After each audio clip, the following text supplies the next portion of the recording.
Assalamualaikum warahmatullahi wabarakatuh. Teman-teman, selamat datang di tutorial PHP. Kali ini saya ingin melanjutkan pembahasan control structures di PHP, yang mana sebelumnya kita telah membahas perulangan while, do while, dan for. Dan untuk kali ini kita akan masuk ke pembahasan for each. Oke, seperti biasa, kita akan baca terlebih dahulu materinya di dokumentasi resmi PHP. Silakan teman-teman buka browsernya dan kunjungi php.net/manual/in. Saya akan jelaskan terlebih dahulu, baru nanti kita akan praktekkan satu persatu agar teman-teman lebih memahami. Kita masuk ke control structures, kemudian kita masuk ke for each. Oke, di sini keterangannya teman-teman di kalimat pertama di sini ya. Katanya di sini for each itu menyediakan cara yang mudah untuk kita melakukan iterasi pada array ya.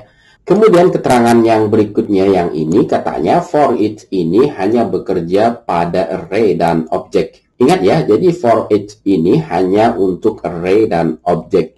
Makanya kemarin saya buatkan video tentang array agar kalian bisa mengikuti for each ini dengan baik. Kemudian keterangan yang berikutnya yang di sini, jika kita mencoba untuk memasukkan variabel ya yang bukan bertipe array ataupun objek, maka dia akan memunculkan pesan error ya, karena for each ini hanya bisa kita gunakan untuk array ataupun objek. Untuk membuat for each ya berdasarkan dokumentasi resmi itu ada dua cara ya.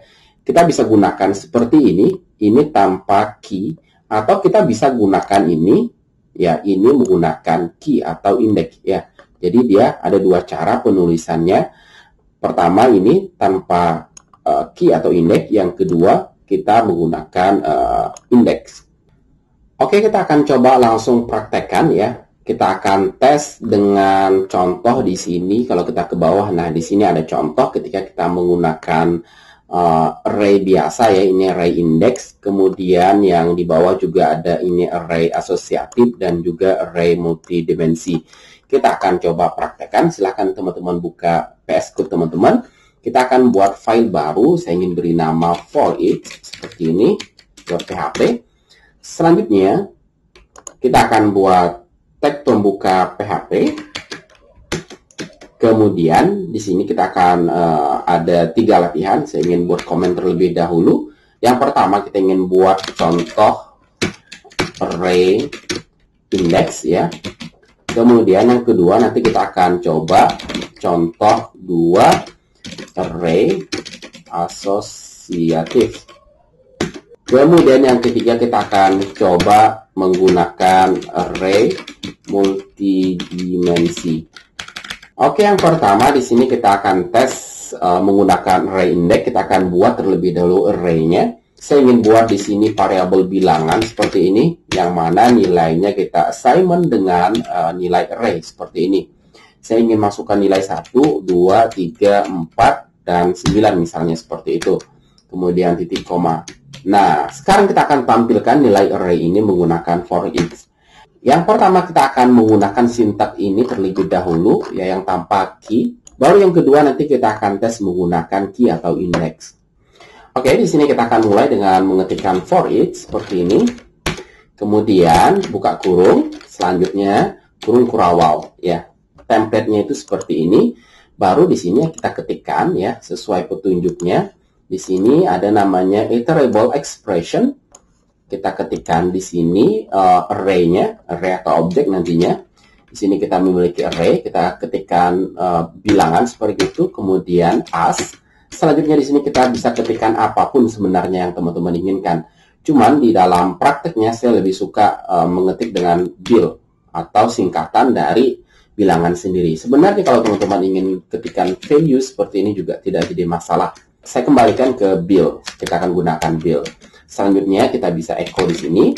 Kemudian kita buat titik 2 dan kita ketikkan bilangan titik 2 dan kita akan langsung echo bil seperti ini. Dan kita akan gunakan BR biar ada jarak. Dan terakhir kita akan titik koma. Selanjutnya kita akan cek di browser. Kita akan buka localhost seperti ini dan kita masuk ke for each. Dan hasilnya telah kita dapat 1, 2, 3, 4, dan 9 itu muncul ke layar. Ya, nilai array ini muncul ke browser kita. Ya, ini cara yang pertama tanpa menggunakan indeks. Nah, bagaimana kalau kita menggunakan indeks? Kita copy ini. Dan ini kita komen. Dan sekarang kita paste. Selanjutnya kita tambahkan di sini key. Teman-teman boleh berikan nama apa saja. Ya, boleh key, boleh indeks, ataupun yang lain. Itu bebas. Ya, seperti ini. Selanjutnya kita akan gunakan indeks ini. Ingat ya, indeks di array ataupun di for each ini selalu dimulai dengan angka 0. Berarti kita akan buat di sini seperti ini. Indeks. Kalau kita ingin angka 1, kita akan tambahkan 1 seperti ini. Selanjutnya kita gabungkan dengan titik. Nah, sekarang kita akan lihat di layar hasilnya seperti apa. Reload. Nah ya, maka muncul di sini 1, 2, 3, dan seterusnya. Kita bisa berikan titik di sini biar dia lebih bagus, kemudian spasi, dan kita lihat apakah hasilnya muncul. Nah ya, lebih rapi. Jadi dengan menggunakan indeks di sini, teman-teman bisa menggunakan sebagai penomoran ya, tanpa harus melakukan hal seperti ini. Jika teman-teman ingin melakukan penomoran, misalnya kita ingin buat nomor seperti ini, 1 seperti ini, kemudian ini teman-teman hapus.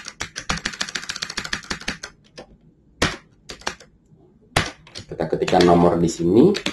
Ya, selanjutnya yang terakhir kita lakukan increment seperti ini. Nah, ini cara lain membuat penomoran. Sekarang kita akan reload. Nah ya, hasilnya sama saja. Sama seperti ketika teman-teman memanfaatkan indeks ini. Teman-teman bisa lakukan hal ini, ya, membuat variabel nomor, kemudian nomornya kita echo, atau kita manfaatkan indeksnya. Ya, ini yang pertama untuk array index. Nah, bagaimana dengan array asosiatif? Sekarang ini kita komen. Kita akan masuk ke yang kedua, array asosiatif. Kita akan buat terlebih dahulu satu variabel, misalnya di sini person, yang mana berisi array. Untuk membuat array ya, ingat kemarin ada dua cara kita bisa gunakan ini ya, atau kita bisa gunakan fungsi array seperti ini. Saya ingin praktekkan yang ini sekarang, biar teman-teman terbiasa bahwasanya untuk membuat array itu ada dua cara, bisa seperti ini atau cara yang pertama tadi ya. Kemudian di sini kita titik koma, jangan lupa. Selanjutnya kita ketikkan di sini nama seperti ini ya, karena ini array asosiatif. Selanjutnya di sini saya inputkan atau saya masukkan namanya miskal misalnya. Kemudian untuk elemen yang berikutnya kita pisah dengan koma. Kemudian kita misalnya buat telepon di sini. Kemudian saya ingin buat teleponnya 1, 2, 3, 4, 5. Kemudian koma. Dan selanjutnya saya ketikkan di sini alamat. Kita isi di sini Pekanbaru. Oke. Dan yang terakhir komanya menjadi optional, artinya teman-teman boleh ketikkan ataupun tidak. Yang selanjutnya kita akan buatkan for each-nya. Saya ingin ketikkan di sini for each. Kemudian buka kurung. Yang terakhir kurung kurawal seperti ini. Selanjutnya di sini kita ketikkan seperti yang di atas, person. Selanjutnya kita coba menggunakan indeks, misalnya kita beri nama key. Sebelumnya kita menggunakan indeks, sekarang kita ganti menjadi key ya, agar teman-teman memahami bahwasanya nama di sini boleh apa saja yang teman-teman inginkan ya. Selanjutnya jangan lupa sama dengan panah seperti ini. Kemudian kita gunakan file ya, teman-teman boleh gunakan per, misalnya saya ingin gunakan file ya, agar seperti yang saya sebutkan tadi, teman-teman tidak menjadi kaku bahwasanya nama di sini bebas ya. Cuman bagusnya ini mewakili dengan version sebagusnya ya. Kita akan echo di sini. Kita ingin langsung echo di sini value-nya seperti ini. Kemudian kita akan lihat hasilnya. Kira-kira yang muncul apa? Kita reload.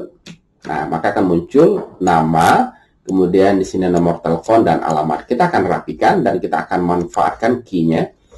Kita akan gunakan kutip luas seperti ini, kemudian kita berikan BR biar ada jarak. Selanjutnya untuk key-nya kita bisa ketikkan seperti ini, key sama dengan, sekarang kita akan lihat terlebih dahulu hasilnya di layar, reload.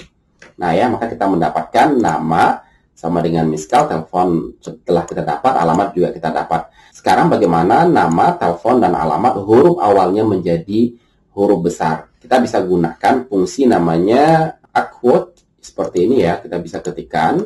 Sebelumnya saya ingin buat terlebih dahulu di sini misalnya variabel new key, yang mana dia berisi fungsi ini ya teman-teman. Fungsi ini mengubah huruf awal menjadi huruf besar ya, string ya. Seperti ini, kemudian titik koma, dan ini kita gunakan new key. Sekarang kita akan lihat di layar reload. Nah, maka huruf awalnya menjadi huruf besar semua. Ya, ini contoh yang kedua, array asosiatif. Nah, bagaimana dengan array multidimensi?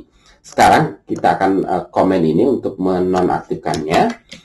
Saya ingin buat terlebih dahulu di sini variabel matrix, yang mana variabel matrix kita isi dengan array, yang mana di dalamnya terdapat beberapa array. Ya, jangan lupa di sini titik koma. Kita ingin buat di sini 1, 2, 3. Kemudian yang berikutnya, koma di sini. Kita akan buat 4, 5, 6. Jangan lupa koma lagi. Kemudian kita akan buat di sini 7, 8, 9. Oke, nah sekarang array multidimensi telah selesai kita buat. Selanjutnya kita akan tampilkan menggunakan for each. Oke, sekarang kita ketikkan di sini for each. Seperti ini. Kemudian buka kurung. Dan jangan lupa di sini kurung kurawal. Selanjutnya kita ketikkan di sini variable matrix. Selanjutnya as kita buat di sini. Saya ingin buat di sini mat seperti ini. Kemudian di dalam for each ini kita buat for each lagi. Artinya for each di dalam for each. Kita buat di sini buka kurung dan kurung kurawal seperti ini. Di sini kita ketikkan mat as. Selanjutnya di sini kita ketikkan misalnya val ya. Kemudian di sini kita bisa echo. Kita ketikkan di sini nilainya. Nah, nilai file ini akan kita echo. Selanjutnya kita tambahkan BR biar ada jarak. Selanjutnya titik koma. Nah, kita lihat terlebih dahulu di browser reload. Nah, maka muncul 1 sampai 9 nilai array ini tercetak ke layar. Nah, pertanyaannya sekarang, bagaimana kalau kita ingin mencetak 1, 2, dan 3 saja? Nah, caranya seperti ini. Ini kita copy, kemudian kita komen. Selanjutnya saya paste ke bawah. Dan kita tambahkan di sini if. Seperti ini, buka kurung. Kurung kurawal seperti ini. Kita pindahkan for each ini ke atas. Oke. Selanjutnya kita tambahkan di sini key. Karena kita akan menggunakan key-nya nantinya. Seperti ini, ya. Atau kita ganti ini menjadi indeks biar mudah untuk dipahami. Selanjutnya di ekspresi if-nya kita ketikkan di sini jika indeksnya sama dengan 0, artinya jika indeksnya sama dengan 0, otomatis yang ini ya, ini 0, ini 1, ini 2 ya. Jika indeksnya 0 ya, maka lakukan perulangan for each ya. Ini masuk di akal ya, masuk di logic ya. Jika dia 0, maka ini akan ditampilkan. Sekarang kita akan reload, kita akan lihat. Nah, maka akan muncul 1 sampai 3. Kalau 789, tentu ini teman-teman ganti menjadi angka 2. Sekarang kita akan reload. Nah, ya, 789 ya. Ya, inilah teman-teman beberapa contoh penggunaan for each di array ya. Ingat, for each itu hanya digunakan untuk array dan objek. Mungkin cukup sampai di sini pembahasan kali ini ya. Semoga video kali ini mudah untuk dipahami. Jika ada pertanyaan, silahkan kalian tuliskan di kolom komentar. Insya Allah saya akan coba untuk menjelaskan kembali materi ini. Oke teman-teman, mungkin cukup sampai di sini. Sampai ketemu di video-video berikutnya. Assalamualaikum warahmatullahi wabarakatuh.